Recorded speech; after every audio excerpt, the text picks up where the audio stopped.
ليه يا كورة بتعندي فيا وانا استحق؟ ليه واقفة ضدي ومعنداني ومش راضية تيجي في صفي؟ ده انا بنيت احلام وطموح، مستكتر عليا الحلم اللي حلمته. يا حظ، كان هيبقى جول عالمي وهنرجع للمباراة والله لو جت ويعوضنا عن الهدف الرخم اللي ملوش اي تفسير اللي جابته فرنسا ده. هدف بالحظ، هدف بالحظ، والله ما يستحقه. مباراة عجيبة وغريبة، والله لو كان الحظ رجلا لقتلته من اجل المغرب. انا اولا مش عايز حد يزعل، اقسم بالله المنتخب المغربي رفع راسنا وكان يستحق الصعود الى المباراة النهائية والله كمان مرة. يا جماعة كمية حظ رهيبة جدا لمنتخب فرنسا في الماتش ده.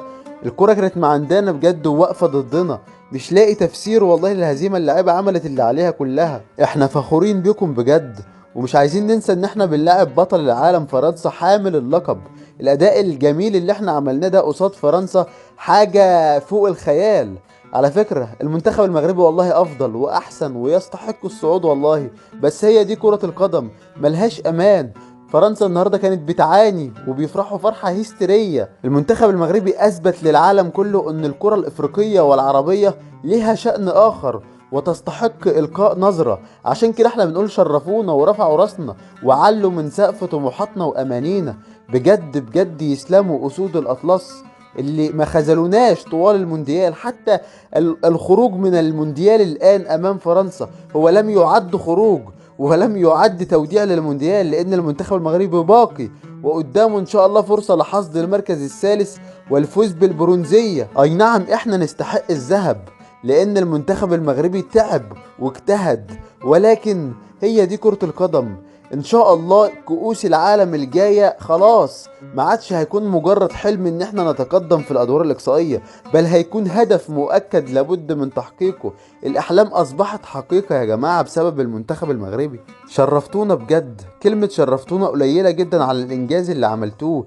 انتم من افضل 4 منتخبات في العالم. المربع الذهبي ده يا جماعة ليس انجاز قليل، البرازيل لم تستطيع الوصول اليه.